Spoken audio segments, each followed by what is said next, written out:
I know that for my whole life, on a personal level, I was super jealous of my brother, and he was fucking way better than me. I met a gypsy.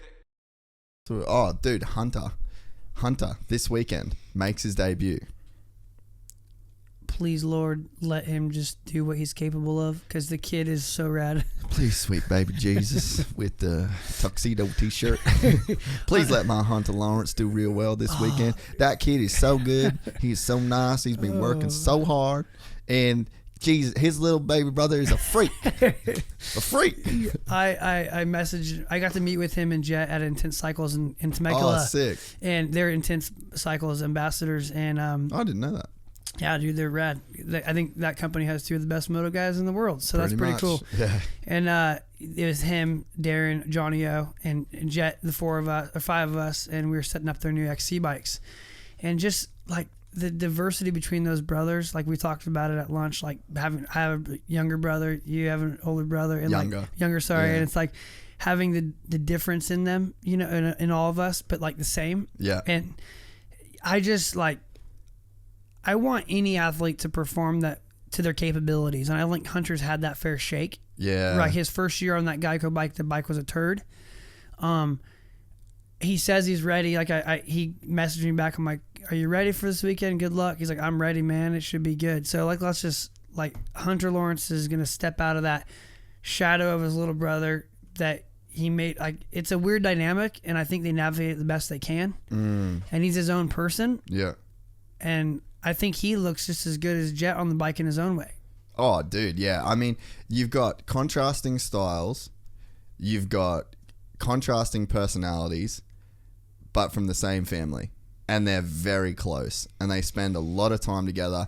And the funny thing with that family is that Hunter's the big brother. Yeah. Like, Jett is the little brother in that situation in terms of the dynamic, and whether or not that changes on the track or whether that changes in terms of results. But in terms of like the family structure, Hunter is the big bro in that. So, I mean, it's so hard to speculate, and I don't think anybody, like, if Hunter is affected by Jett's success, I don't even think he'd tell his chick. Like, that shit is staying inside. And it's like, so, I mean, I don't know that I can speak on that. I know that for my whole life, on a personal level, I was super jealous of my brother, and he was fucking way better than me. And it came way easier to him, and I tried harder, and I probably wanted it more, and my little brother always smoked me. And I repeat, I never got over it. So, I don't know, man. Like, I mean, obviously, I'm saying that as a C-class dude. I think he's got a hall pass, but it's going to run out soon, because I don't think he's got to race his brother heads up. In his eyes, he hasn't raced him heads up healthy. Right? At some point, he's got to be like, well, he's better because he stays healthier longer. But right now, I think in his head, he's like psychologically thinking, he hasn't raced me at my best. Right? Like Paula this year, or was it last year? Last year. Like 2019, yeah, when him and AC are going for it, like that, he looked phenomenal, and that bike was dude. a turd. Like Really? that bike was not good then. Like Really? Geico was going, so like Hunter's performances on that bike in that era, like, isn't what Geico's bike was last year, or is what the same engine builder Ryan Cox went to HRC. So like the package they have now is better than the turmoil that team was going through when Hunter first came over, right? So it's interesting to see if Hunter can, if he thinks that way. I agree, right? Like, Jett hasn't raced Hunter heads up, but the best thing for Hunter is his only reference probably to lights class speed is his brother, who's winning and is the fastest. So if he's saying he's ready on some DM to me, he knows he's ready because he's comparing his speed to Jett.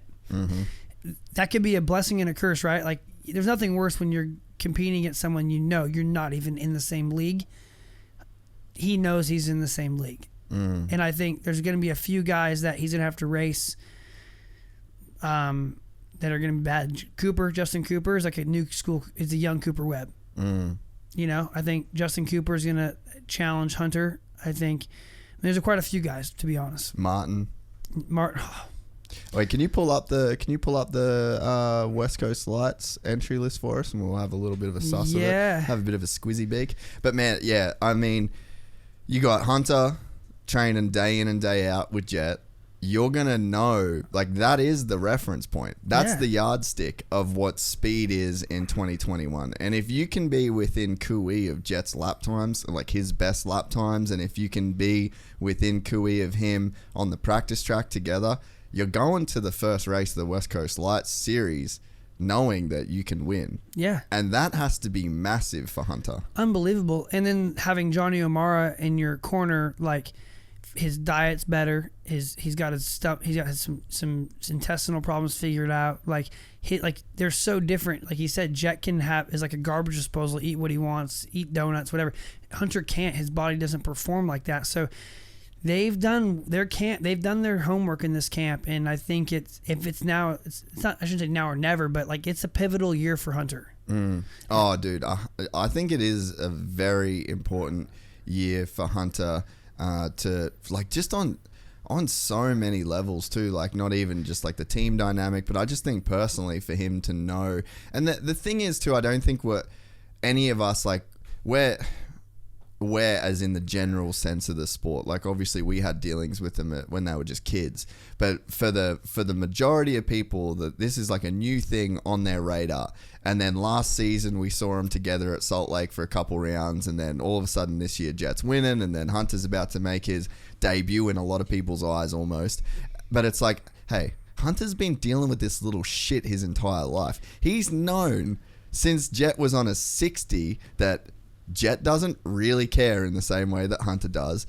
This whole riding thing comes way easier. Like he puts in almost no effort and can do technique perfectly, whereas Hunter's like zeroing in on it.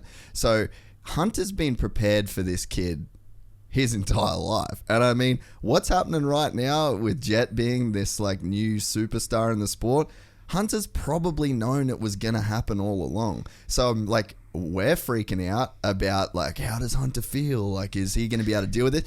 Man, Hunter's probably already over it. Yeah. In terms of he's been through this. How routed if he had a butt patch that said what brother, or like not Jett, baby bro, baby, like something just to have a stab, right? Yeah. But that's once again, that's not his style. Like Hunter's his own man, and I think we haven't, the global market like hasn't seen Hunter for who he is.